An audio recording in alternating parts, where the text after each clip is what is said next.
17 months after being established, the Bushfires Royal Commission is about to hand its findings on Black Saturday to the Governor of Victoria. The recommendations are expected to address the contentious issues of the stay or go policy and the role of the various fire agencies in the February 2009 fires. A year ago, the Commission handed down an interim report containing 52 recommendations. Lisa Maksimovic looks at what's been done since then.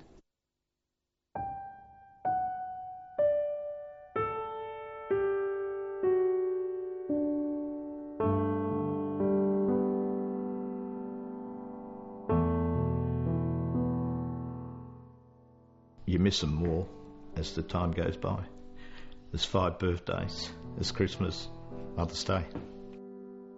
Whatever the recommendations in the Royal Commission's final report, it won't ease the grief for Gary Brown.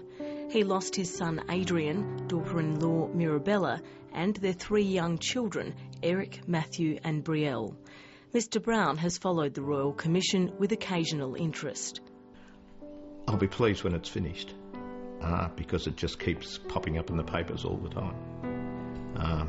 I don't believe in the criticism of some people and not of others. He believes his family would have survived had they been warned earlier of the fire approaching King Lake. Oh, definitely notification. Letting people know as soon as possible what is happening about a fire.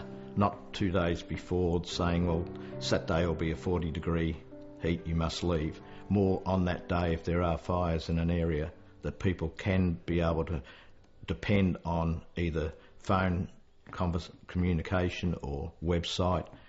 In its interim report 12 months ago, the Bushfires Royal Commission made 52 recommendations, including sweeping changes to the stay or go policy, fire sirens, evacuations and clearer and more direct warnings.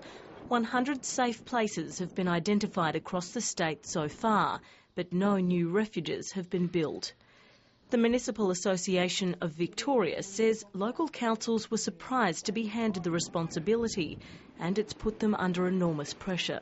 For a lot of the councils that are in the higher risk areas, they are relatively small councils, a lot of them with relatively low resources.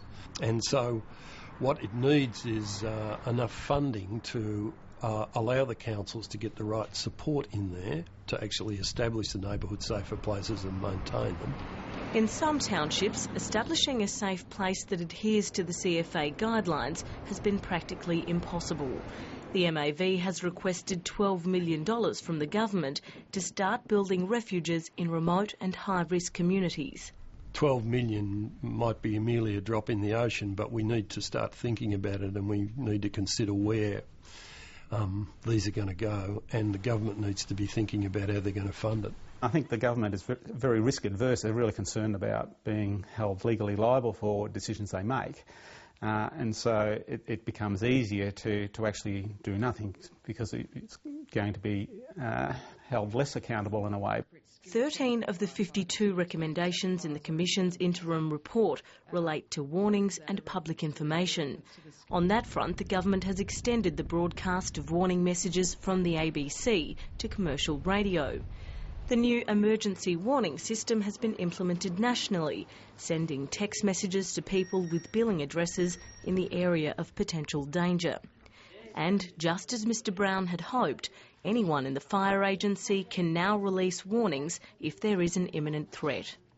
The use of town sirens was another interim recommendation. One local CFA captain gave evidence about how he broke the rules to sound the Ballara siren. I believe that using the siren as a fallback position was a very good option and a much better option than having nothing.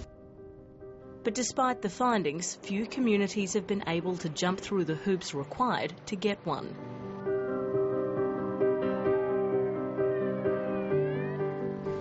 A report that analysed the government's progress implementing the interim recommendations was led by former Police Commissioner Neil Comrie. His assessment was favourable. There has been a considerable investment in infrastructure, technological enhancements and wide-ranging amendments to policies and procedures. Victoria is now significantly better prepared. Mr Comrie's report was challenged by Councillor Sisting. He's since been appointed President of the Metropolitan Fire Brigade and declines media interviews. In April, he told the Royal Commission that one of the government's biggest challenges was changing attitudes towards the old stay-or-go policy. I think the ongoing considerations about the stay-or-go policy really are now very critical to the way forward here.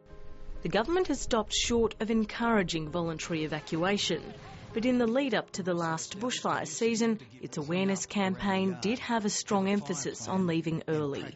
Fire expert Kevin Tolhurst says the Royal Commission in itself will have an impact on bushfire preparedness. Well, I think there'll be a couple of legacies. One is that the broader community will have a much better understanding of what bushfires can achieve and do, but also I think it's also brought people together in a way to actually be more engaged and actually take more control over their destiny in a fire-prone environment. Unfortunately, there could be such a tragedy again, and hopefully information is out there for people to be able to avoid it.